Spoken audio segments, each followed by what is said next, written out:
What's going on guys, Kade is here and welcome back to a brand new video. For today I will show you the top 3 best weapon combinations for PvP and PvE in New World. So for each and every single build, I will explain what attributes and perks you want to have, then what gems and specific gear you want to use. Then as well, I will show you the best gameplay of me using different weapons, so you would know which abilities you want to use first on your enemies to get 100% out of your stats and much more. And last but not the least, I want to mention that these are not only the top 3 best builds in entire game. I have made multiple healer, tank and even DPS build videos, and these 3 new builds are just less popular but still very good.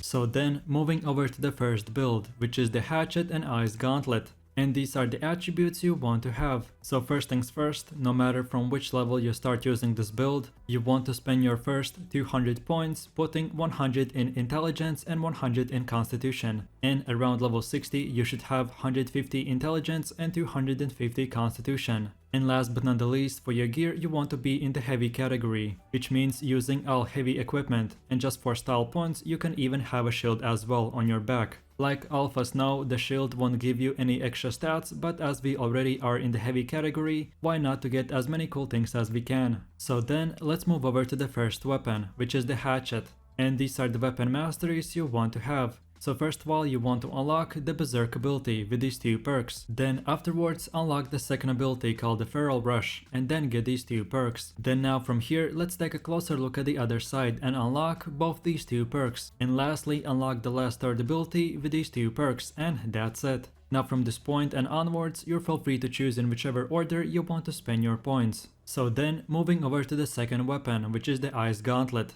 And these are the weapon masteries you want to have. So first of all you want to unlock all these 3 perks and then the first ability called the ice storm, and then get these 3 next perks. Then from here now let's move over to the other side and unlock this 1 perk. And then the second ability called the ice shower, and then unlock the next perk to him as well. And lastly, unlock the last third ability with the next perk. And now from this point, you're feel free to pick and choose which perks you want to unlock next. So then, let's move over to the gameplay, where I will show you the best way to play this tank build and get out of your abilities the best possible results. So then, going straight into the hatchet, and when attacking an enemy it's super simple. You want to use your Q ability, aka activate the berserk mode, and then keep on using auto attacks and use the R ability, which is called the feral rush. And it is just a simple damage spell. The best thing about the berserk mode is that it will give you self-healing and movement speed, so you can use it to run away or run towards an enemy. And as this weapon is super simplistic and straightforward, the only thing that you need to know is that we have unlocked the throwing axe option, and the third ability called the infected throw, which works the same way like a normal axe throw.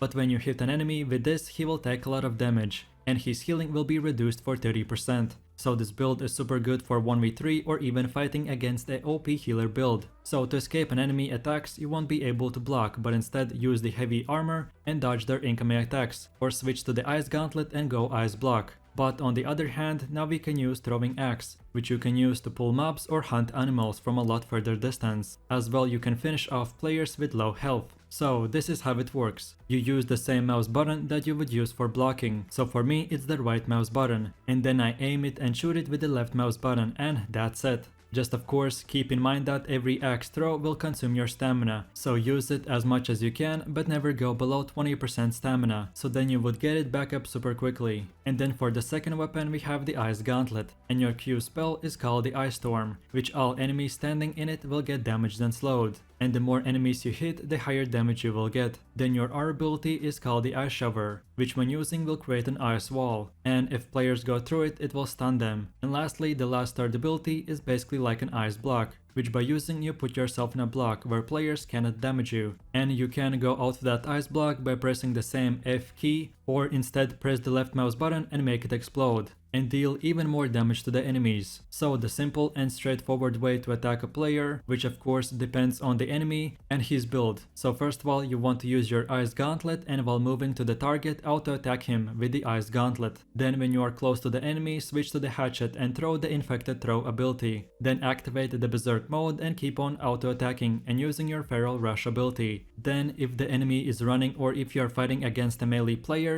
and you need a second to relax or use your defensives, then place the ice storm ability and then go ice block. And then when he leaves the storm or the duration of the storm ends, make the ice block explode, dealing even more damage. And then depending on if you need to catch a player or even more to protect yourself, use the ice shower and stun the enemy, or make him run around the wall, in which you can use healing potions or get your cooldowns back up. For the specific build, as you are a tank and against a ranged player, you can fight them on range, or most of the time you can just run in with the hatchet, and you have a lot of options on which spells and abilities you want to use first. In this example, I only showed you one way to use this build, so most importantly, learn what each ability does, and with time and practice, you will know what to do against every single player type and their build. So now for my last and final conclusions for this build.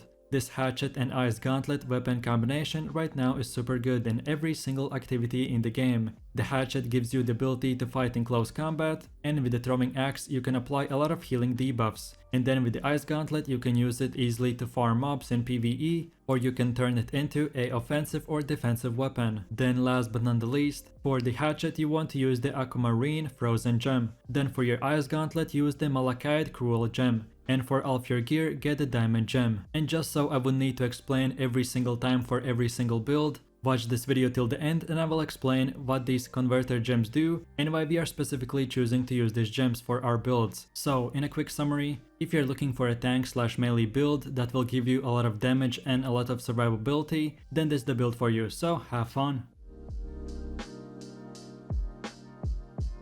So now for my second build, we are using the fire staff and rapier, and these are the attributes you want to have. And no matter from which level you start using this build, you first of all want to get your intelligence to 200, and then get 50 points in constitution, and then continue putting everything else in intelligence. And around level 60 you should have 300 intelligence and 100 constitution. And lastly, for your gear you want to go in the light category, which means using the best setup, aka one medium chest piece and then the all other light equipment. So then moving over to the first weapon, which is the fire staff. And these are the weapon masteries you want to have. So first of all you want to unlock both these two perks, and then the first ability called the fireball, and then get these three next perks. Then afterwards unlock the second ability called the pillar of fire, and then the next perk to that as well. And now let's take a closer look at the other side and unlock all these three perks. Then lastly unlock the last third ability called the burnout, and then get these two perks. And now from this point you're feel free to pick and choose which perks you want to unlock next. So then let's go over to the second weapon, which is the rapier, and these are the weapon masteries you want to have. So first of all, right off from the start you want to unlock both these two abilities called the evade and riposte.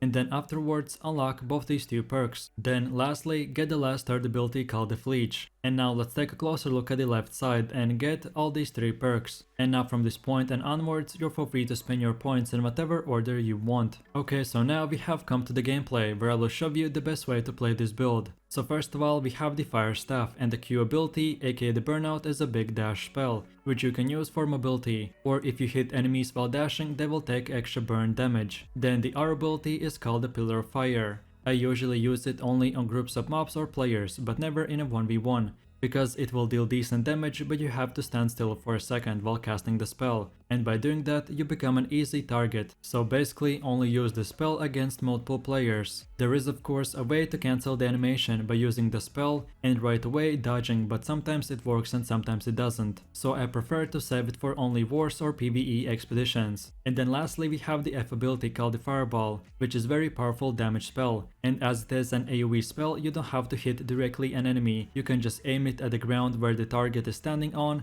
and it will damage him as well. So now let's move over to the second weapon, which is the rapier, and the first Q ability is called evade, which by activating makes you invulnerable for a split second, and it can be good in dodging enemy attacks but you have to know how to use it. So then we have this second ability called the riposte, and it is a reflect, which means that when you activate it and if enemy hits you, you will reflect the incoming damage from you to him. So if he does an F ability on you, instead of you getting hit he will hit himself. And lastly we have the fleech ability, which deals damage and provides a small but nice mobility / dash spell. Okay, so the best way to attack a player is always try to keep your distance. So always try to be away from the enemy at least 4 to 5 meters. So what you want to do is from the range, use your auto attacks and activate the fireball and pillar of fire in whatever order you want. Then when the enemy gets too close to you, dash into him with the burnout ability. And then switch to the rapier and first of all use your riposte ability and reflect his incoming damage. Then when that that is done, use your fleece ability and create a more distance from him. So while he tries to catch up to you, switch to the fire staff and try to finish him off. Or if that is not enough, go back to the rapier and use the evade and auto attacks, and that should do the job. So now for my final conclusions for this build. This fire staff and rapier weapon combination right now is super good and has very high damage. With the spells we have selected, we make this build work very well in PVE, 1 vs 1 and even 50v50 wars. And then last but not the least, for the fire staff you want to use the diamond gem. And for the rapier, get the aquamarine frozen gem. And for all of your gear, use the Enix gems. So in a quick summary, if you're looking for a high skill build that requires a bit more practice, but is very strong, then this is the build for you. So like per usual, don't forget to enjoy.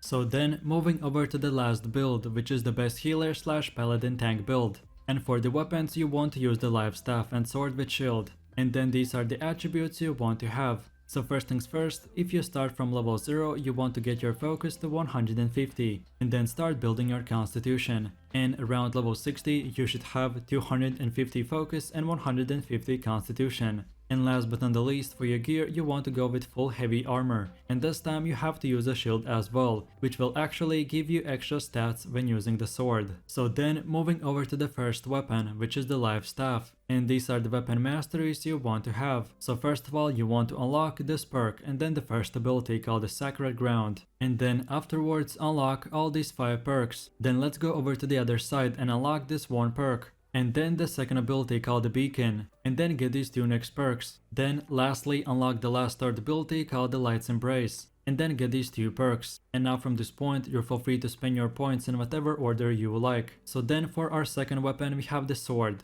and these are the weapon masteries you want to have. So first things first, right off from the start you want to unlock both these 2 perks, and then get the first ability called the leaping strike, and then get these 2 perks. Now from here, let's move over to the other side and unlock the second ability called the shield rush, and then get these 4 perks. Then lastly, unlock the last third ability called the defiant stance, and then get these 2 perks. And now from this point, you're feel free to pick and choose which perks you want to unlock next. Okay, so now let's go over to the gameplay where I will show you the best way to play this build. So first of all, you are a AoF tank / AoF healer, and right now in the current meta you're unkillable against multiple players. So then for the life staff, your Q ability is called the sacred ground, which you have to point and select the area you want to place it in, and then cast it for a split second. Then the R ability is called the light's embrace, and it basically works the same way, just for a single target. And you can heal yourself by holding the control button and activating the spell. And lastly we have the F ability called the beacon, which you can just aim and it places a huge healing on the ground. And if you target a player, you can attach the spell to him specifically. So instead of the circle being on the ground, it will be attached to a player, which makes the spell very useful in wars and in group content. So then for our second weapon we have the sword, and the first Q spell is called the leaping strike, which basically is a damage ability that makes you leap for 6 meters to the enemy. Then the second ability is called the shield rush, and the spell makes your character run very fast for 5 meters. And if you hit a player while running, he will get knocked back. And then our third ability is called the defiant stance, which you can activate, and for the next 8 seconds your resistance is increased. Or in PvE, you can activate the spell and increase your threat level, which will make tanking a lot easier. So then for our actual way to play this build, it doesn't matter if you're by yourself in open world or in 50v50 wars, your main mission is to stay alive and be unkillable, while still being able to kill enemies and helping out your teammates. So the way you want to play it is first of all use the sword and activate the leaping strike or the shield rush abilities whenever you want to attack an enemy, and always save your defiant stance ability on when the enemies are about to deal a lot of damage. Then switch to the life staff, and if an enemy is further away or running, use your auto attacks. And then of course use your beacon and sacred ground ability on grouped up players / teammates. And to heal yourself or other single target players, activate the light's embrace, which you can spam basically every 2 to 3 seconds. So in my final conclusions for this build, this life staff and sword with shield weapon combination is not meant to do a lot of damage, but instead it's built to survive multiple players by yourself and still have the option to help out your teammates and deal decent amount of damage to the enemies. Right now the life staff in general and heavy armor is broken, and it has way too much resistance and healing output capability. So as long as the current meta doesn't change, this is by far the best unkillable tank/healer build for every single activity in the game. And last but not the least, for the life staff you want to use the diamond gem. Then for your sword use the carnelian gem in PVE, and for PvP use the amber gem. And lastly, for all of your gear, amulets, rings and everything else, use the Enix gems. So, in a quick summary, if you are looking for the best build that players won't be able to kill you in, then this is the build for you, so enjoy! And now finally, if you have come to this part, then you have watched all the 3 previous builds, and you want a quick rundown on why we chose the gems we chose. So for example, let's take a closer look at the second build, which is the fire staff and rapier. And like all of us know, the fire staff scales off from intelligence, and rapier scales from dexterity. So for this build to work, we don't want to split all our attributes 150 in one and 150 in another one. Instead, what we do, we chose to go 300 in intelligence, so we would get all the perks we would get from the 300 intelligence build.